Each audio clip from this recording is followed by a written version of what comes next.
Hi, everybody. This is technically not my first video that I've made. I deleted some of the other videos that I made, but this journey is to chronicle me now trying to heal after having a relationship with someone that I strongly believe is a sociopath. I started Googling things early on in the relationship because there were things that were happening that I knew intuitively were not not normal, things that I had never experienced before. And I'm pretty sure at this point I was already being beat down. By the time I started Googling stuff, there was already something that was taking place that was lowering my capacity to take care of myself and to make the best choice possible. So the reactions were extreme, very extreme, like over the top. And I was like, okay, this has to be BPD or something like that, you know? So I was seeing a therapist and I wasn't talking about what was happening. And today, just to know, I went no contact. I went no contact. And I'm pretty sure that he's still going to figure out how to hurt me. Because from what I can gather, sociopaths only feel powerful when they hurt people. But me going no contact, the reason why I'm bringing no contact up is because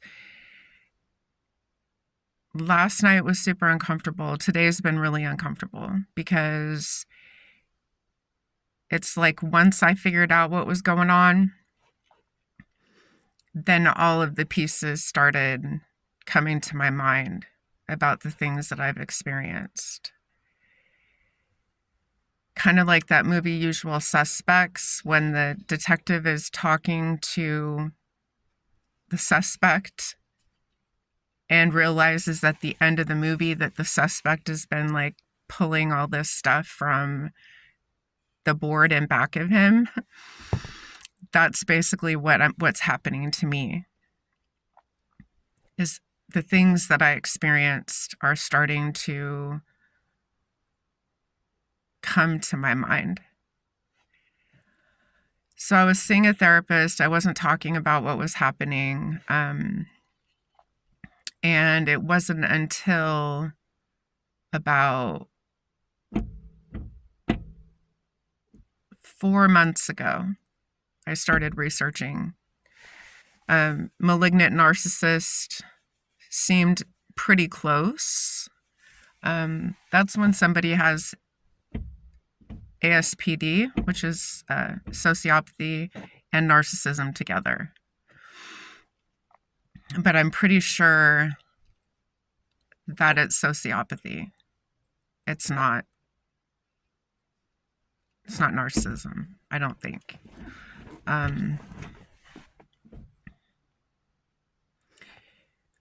What I know now is that I'm not okay. Like, I'm okay.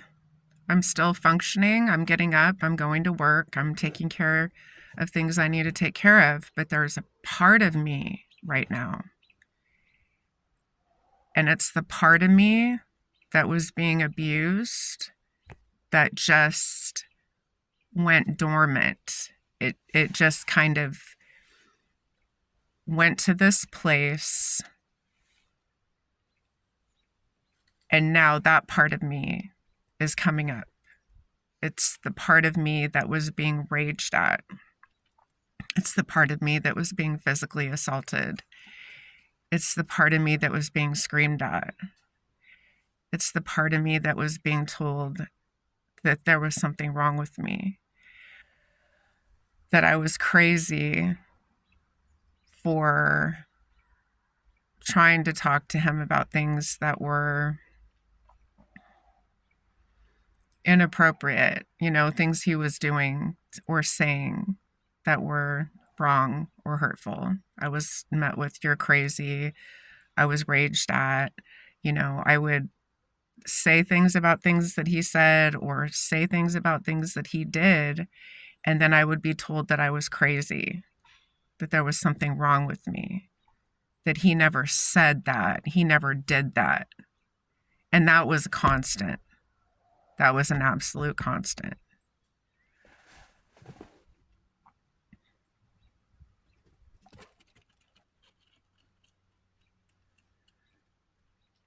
And part of what made it hard for me to talk about is that I was scared. That part of me that went dormant was terrified, like really terrified, that I didn't really understand until I talked to an advocate. And she said, "Well, you were able to finally leave when you felt safe enough to leave." And I was like that's weird. Like, for some reason, when she said that to me, I was like, I didn't understand that. I didn't.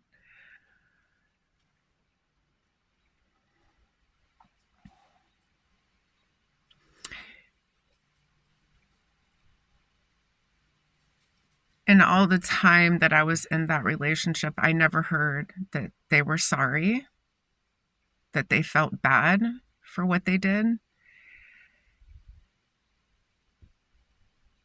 That's another hallmark of sociopathy, is a lack of empathy. Rage is another hallmark. And they're usually very passive aggressive with their rage. It's usually them saying things or doing things, and then you try to take care of yourself by saying something to them about it, and that's when they rage at you. And they know what they're doing. Part of their abuse is very passive aggressive. Like walking through a store and whistling when half-naked women walk by, and then you say something to them about it, and then they rage at you. That's a lot of the abuse that I went through. Was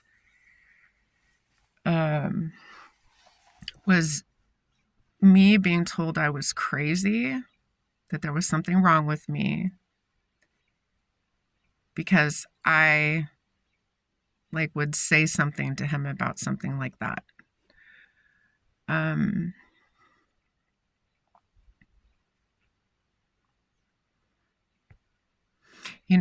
I'm in contact with a domestic violence place. I talk to people about what's happening to me right now, because I always wondered during this relationship, why was I not angry?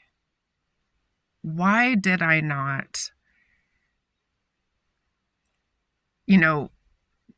why was I not angry? Like, that didn't make sense to me. There should have been a ton of anger. There should have been a ton of anger and pain. There was so much pain, but I never really cried. I never pleaded with him. to change. I didn't. I just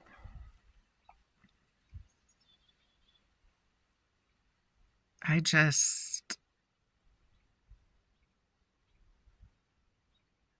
didn't do any of that.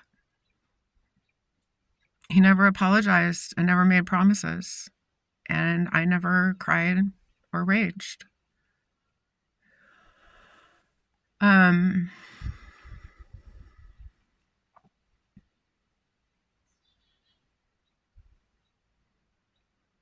but what I know is that I'm going to have to get probably intensive therapy. I was very isolated with him. The more that I experienced, the more of the abuse that I experienced, the more isolated I got from my usual types of activities that I had in the past. I go to a recovery program and I stopped going to meetings. I have kids. I was still, involved with my kids and my grandkids and my family, A lot of our family lives out of state. So, and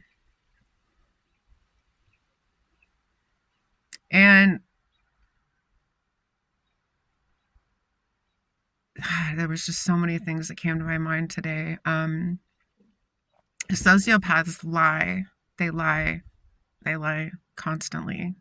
He would lie to other people about things that were just so stupid. I'm like, why are you telling them that we're not where we're at? Like, that doesn't make any sense to me. Like, we have nothing to hide. And he's like, well, if you tell them this and this, da da da, and then they think this and blah blah blah. And I was just like, that's weird. That's weird. Like, I knew that was weird, right? And then I think he started lying to other people about things that I was doing. I don't think he was being forthright with other people about what I was doing. There's usually a lot of manipulation. Like, sociopaths are highly skilled at manipulation. So if their objective is to have control over somebody, that is their objective.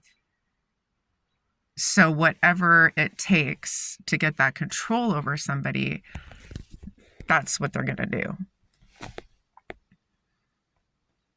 And to them, it doesn't seem wrong. And because they struggle with empathy, and I'm not saying that all sociopaths don't have empathy, but many of them are very slim on the empathy thing. They may have empathy in certain aspects, everybody's, different as far as that goes. But I'm pretty sure he lied to people.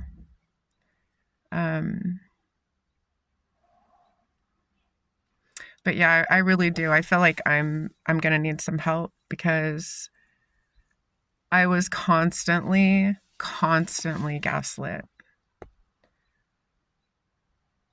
Constantly. I was told that I, was stupid. Was always being told, like, what's wrong with you? That happened a lot. What's wrong with you? You're a psychopath. He would tell me, you're a psychopath. And I'm like, because I saw something on your Facebook that looked questionable and I'm asking you about it, I'm a psychopath? Immediately.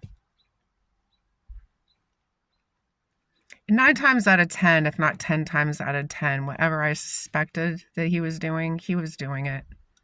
And then he would immediately go, I don't know what the word is, caustic.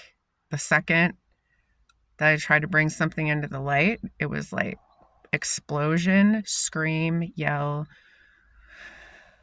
shoving, like just all of it.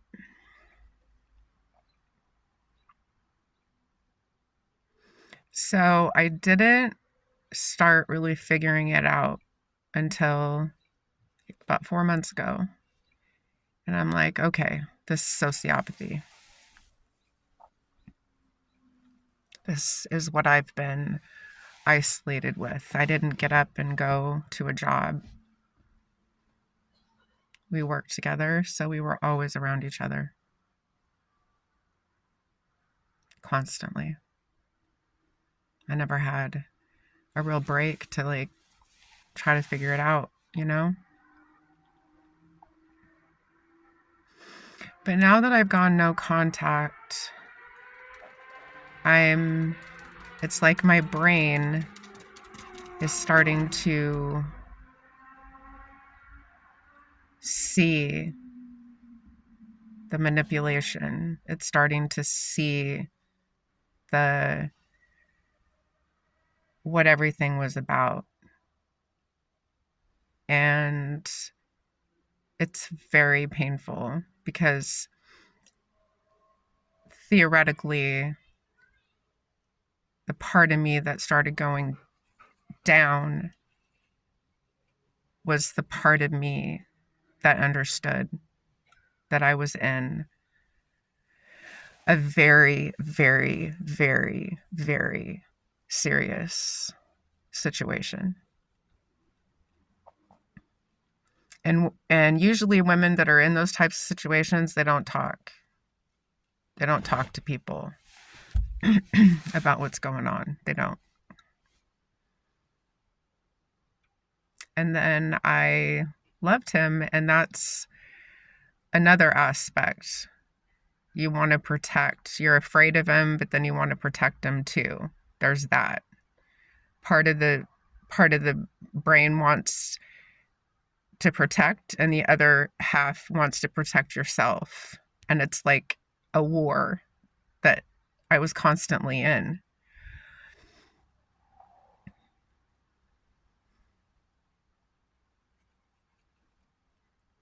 But I'm really struggling to integrate that part of me that went underground, because now it's just me. I'm not with him anymore. And the thing about sociopaths that a lot of people don't really understand is that they oftentimes have friends. They have positive qualities as well. They're just not, a lot of them are very successful people. They have friends. They're good to their friends. They do favors for people. Like, and this isn't to demonize. Sociopathy. And there's a lot of sociopaths that find out that they are, and they're aware of that aspect of them, and they get help. A lot of them get help, or some of them do. They get therapy. They learn how to do better, be better. But sometimes it's confusing for the person that's being abused by them, because they're being told, like I was being told, that there was something wrong with me on a regular basis. And then there were these aspects of him that were normal, but all this other stuff was very abnormal. And I'm going to see how this healing journey evolves, and what I talk about and what I don't talk about. I've learned a lot from YouTube, a lot. There's some really good information on sociopathy. Sandra Brown does a lot of stuff on this. Richard Grandin does a little bit on psychopathy, but it's mostly narcissism. But Richard Grandin has a lot of good stuff. Like, he's really helped me kind of make sense out of what I've been going through. But yeah, I can tell my affect is just different. It's very different than where I've been.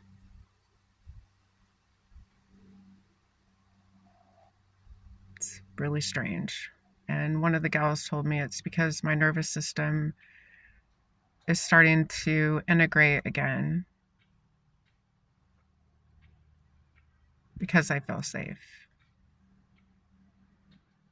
Safer, I guess I should say. Safer. Um,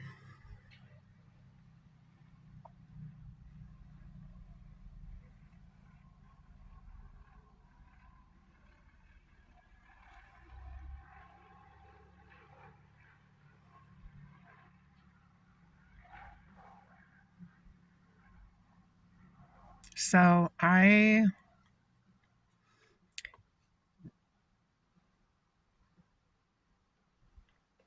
am coming to terms with the fact that for 3 years I was invalidated, dismissed, abused, lied to. Um,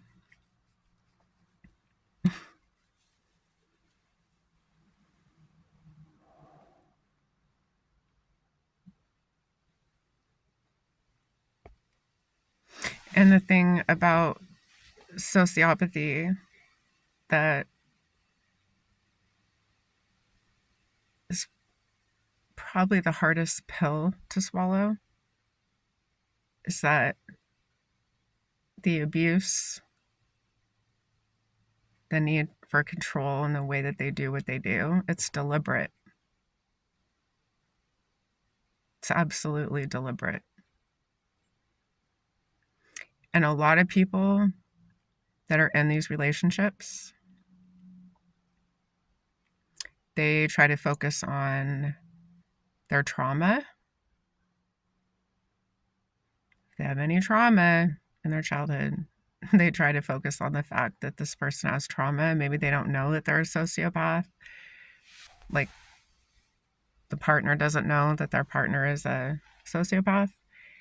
And it's deliberate. Like, every time that I called him out on something, he knew positively that I was accurate in my assessment. And he deliberately told me that I was crazy, there was something wrong with me, or there was physical violence. And he knew. It wasn't a trauma response. It was, I know exactly. I know what the truth is. But that's not what we do around here. And that's probably the hardest thing for me right now, is that it was deliberate. It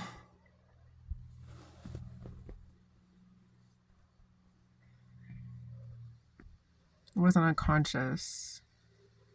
They're very, and a high intelligent sociopath can really do wonders on a human being.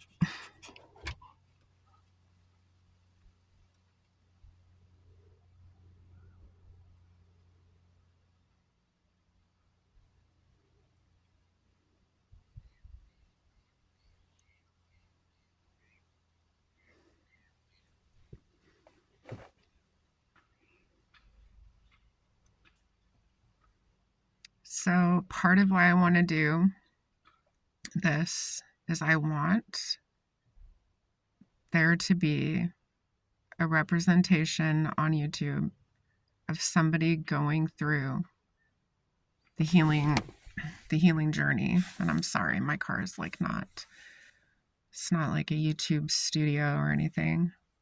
I want there to be a representation of people that are really going through like real time wake up.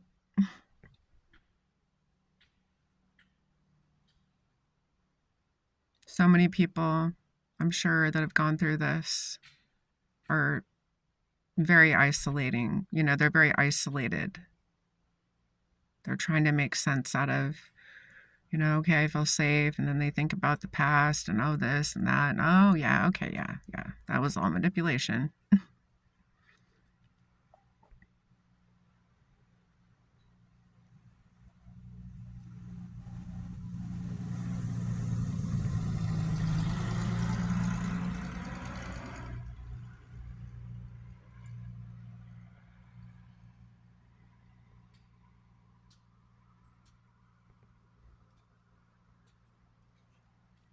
And really, they should be forthcoming about, you know, and it finally came out at one point. He's like, oh, I was diagnosed when I was 21, you know, but that was a long time ago. And then I brought that up a couple times. I'm like, you know, you were diagnosed. And he's like, yeah, but, you know, it's not.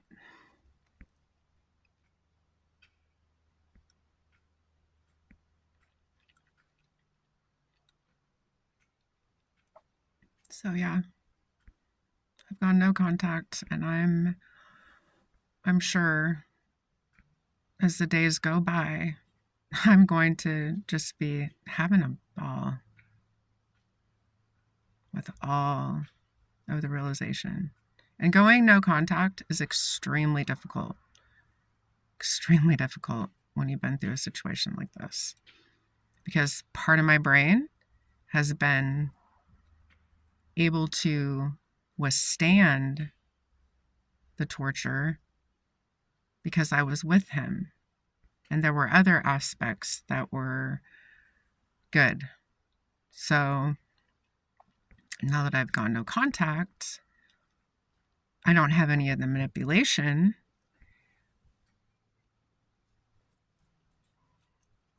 I don't have any of the good stuff. So what am I left with? Theoretically, the good stuff is in me, right? Because can't take that away from me.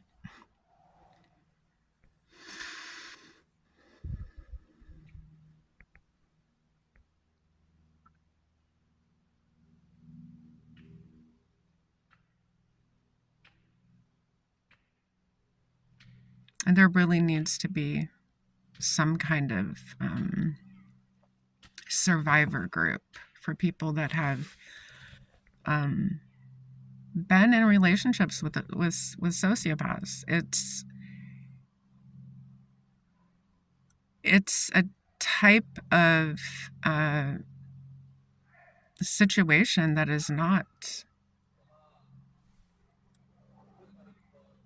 I'm gonna microwave it. Yeah. Okay.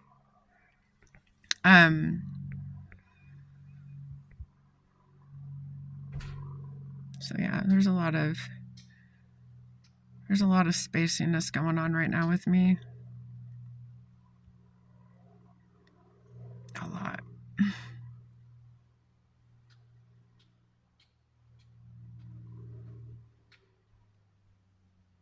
It's like a lot of it is like slowly I'm integrating again. I'm going, oh yeah, okay. Oh, okay. This is what this was about.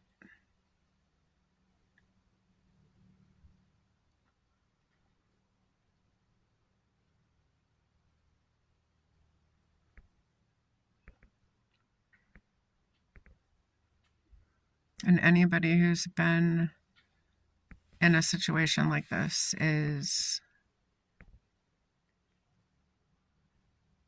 so alone. So alone.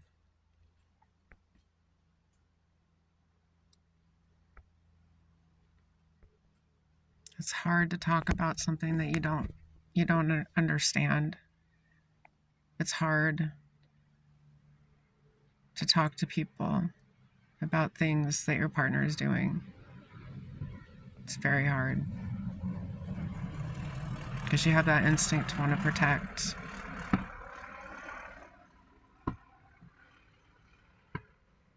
Then you're afraid. You're afraid to talk about it.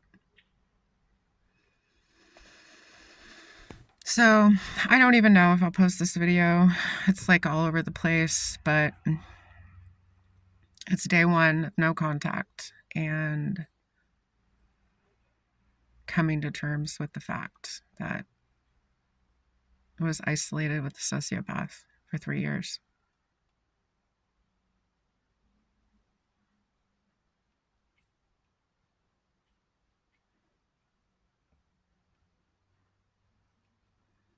I'm hoping that he leaves me alone, that he doesn't try to contact me, that he just leaves me be. But something in me is like, no, he's not.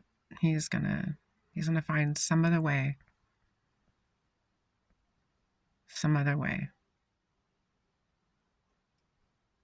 to hurt me. Because sadly, that's how they feel. Like, if they can hurt you, then they have power over you. And that's another thing I realized yesterday. I'm like, I never really cried or like, reacted with huge explosions or acting back at him the way he acted at me. Like, I was super just like, and part of it was, I think, that I was trying not to give him anything to react off of.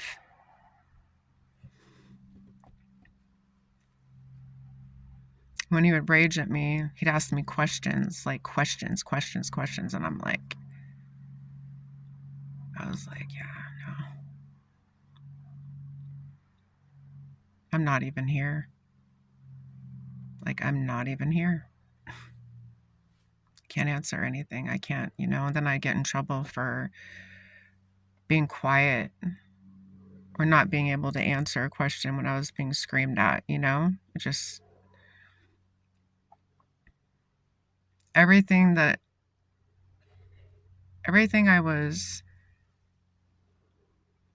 treated badly for, besides like me trying to take care of myself, was any of my stuff that came from the abuse.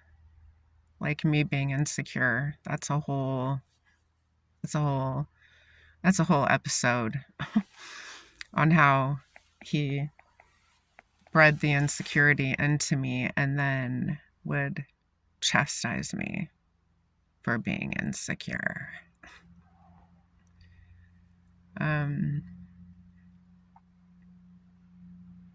So anyway, I don't know if I'll post this video, but this is day 1 of no contact, or it's day 2. Day 2 of no contact. The first full day. It's been 1 full day, but technically I started it yesterday. And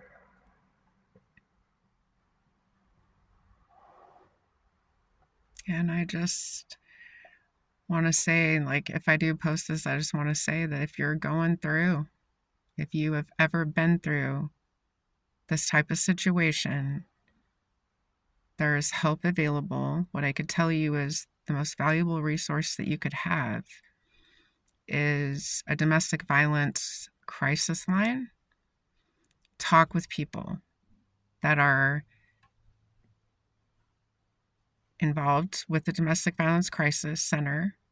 You don't have to go somewhere if you don't feel not safe where you're at, but you can call and you can talk to them 24 hours a day.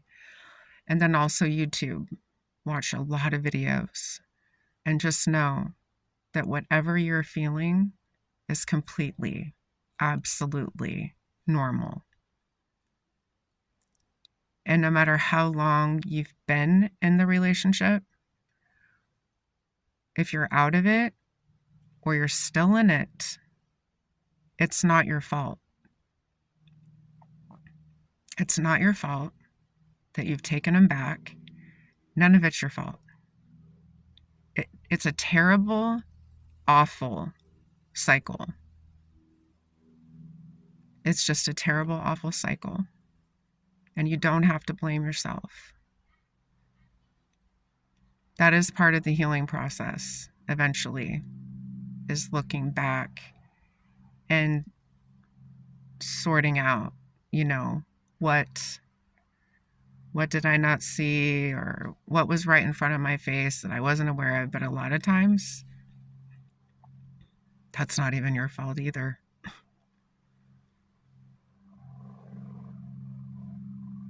Not responsible for what another human being does to us.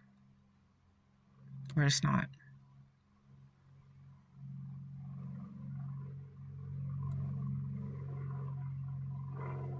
We can upset people, for sure. They're still responsible for how they react. It's not on us. It's really not. So, this is it.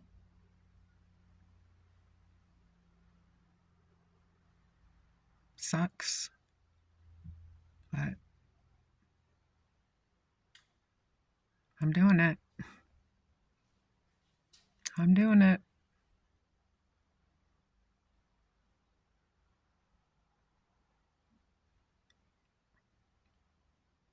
Take care.